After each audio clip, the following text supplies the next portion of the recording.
CPS J47, written by Fire Krakauer. The nation was gripped with euphoria. Children and elderly alike danced in the streets with joy.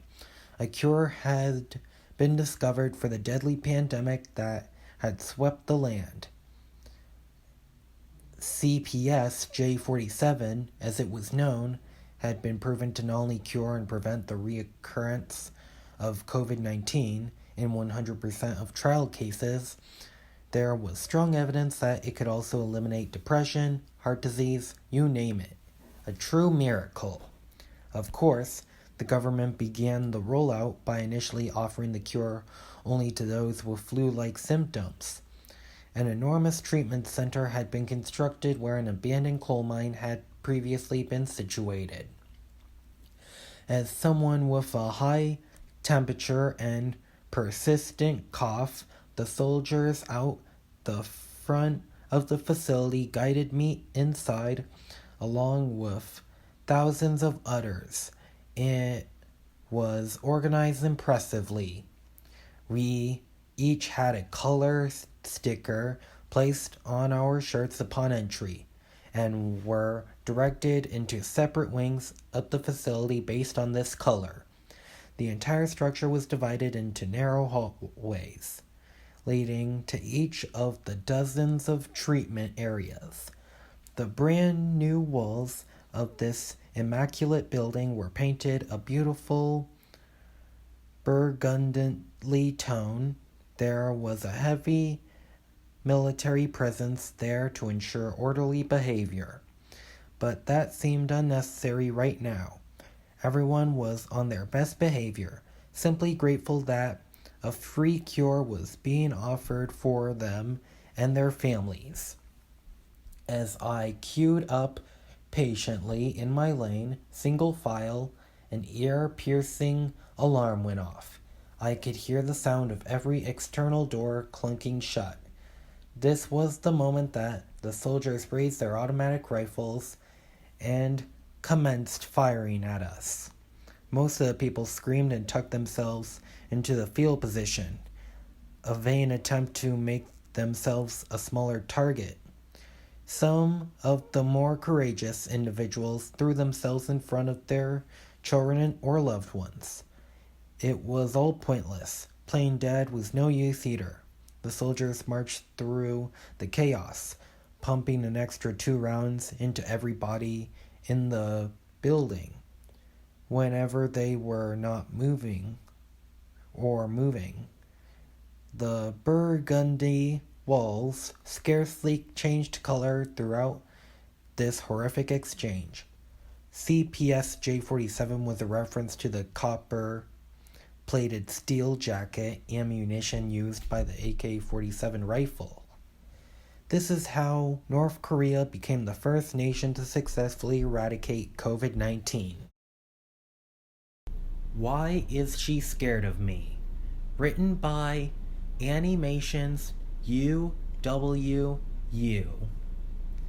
Each time I walk past my wife, she seems to be panicked. I was always so confused. Each time I asked her why she was afraid, she slowly walks away, panic in her eyes. Why was she afraid of me? Maybe it's because I'm ugly. I already forgave her for making my death look like a suicide. Family is Family, written by Spooks of Horror. I was always close with my family, even after the tragic event that happened 3 months ago. We've learned to grow closer together. It's true that every day is mostly quiet, but we know that a family bond doesn't always need words. Each day I get up and make them breakfast, take a shower, then head off to work. When I get home, everything's as it was.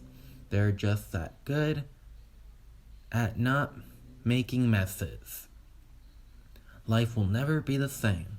I know that I probably won't either, but for now, the mannequins will do. They're the best I have when it comes to family. Even if they aren't alive, neither are the others. So it's like nothing's changed, right? Right? My mom is forcing me to watch the programming. Please help. Written by that really short chick. I unlocked the back door and walked into the kitchen. I could see the TV shining through the doorway of the dark living room, so I knew Mom was still up watching game shows. Hey Ma, I got you some more TV dinners. I got all your favorites. Salisbury steak, spaghetti, turkey. Which one do you want tonight? I didn't hear a response, so I just walked toward the living room, boxes in hand, ready for her to choose one. Hey, Ma? I got my first glimpse of the TV, and I was shocked to see that only static was playing on it. My mom was facing it, so I assured she had fallen asleep. I reached out to put my hand on her shoulder, and when I did, I realized she was ice cold. Do you know what time it is? She asked, making me jump. I glanced at the clock on the wall behind me. Yeah, Ma, it's 7:47. What's going on with the TV? I moved towards the TV stand, placed the dinners down, and grabbed the remote, pressing the buttons to see if I could fix it. Nothing seemed to change. That darn thing? You've been needing a new one for years, I said as I threw the remote down and reached for the dinners again. Here, Ma, choose one for me to heat up for you. I swung around and I immediately dropped the boxes in shock. My mother's face was as white as a sheet of paper, and her eyes were blood red. Do you know what time it is? She repeated. I stared at her in shock and confusion for a few seconds before responding. Ma, what's wrong? What happened? She ignored me and continued to stare towards the TV. I ran in the kitchen and grabbed the outdated cord phone my mom kept on the wall, dialing 911. Whenever I heard the line connect, I immediately started speaking before the operator even had a chance to say anything. There's something wrong with my mother. Her eyes are red, like red as blood, and she's freezing cold to the touch. Please send someone to help. Our address is... Do you know what time it is? Asks the operator. Excuse me? Do you know what time it is? She repeats. Shouldn't you know that? Why does that even matter right now? I knew I sounded irritated, but this was absolutely ridiculous. My mother needs help. Sir, your mother is fine. Go watch TV with her. It is time to watch the programming. She ordered, and then the line disconnected. I tried calling back, but the call wouldn't go through. I called every single number I knew, but they wouldn't go through. Everything in this dang house is outdated. But they chose now, of all times, to break. The programming is on, I hear my mother say from the living room. Come on, Mom, I call out. I'm taking you to the hospital. I grab anything I think she might need and turn around to head back to the living room. But my mom scares me for the second time that night. The programming is on. We can't leave, she says. From the doorway this time, I look down and realize she has the knife in her hand. Ma, what are you doing? It is time to watch the programming. She steps closer to me, and I hold up my hands in defeat. All right, Ma, we can go watch TV.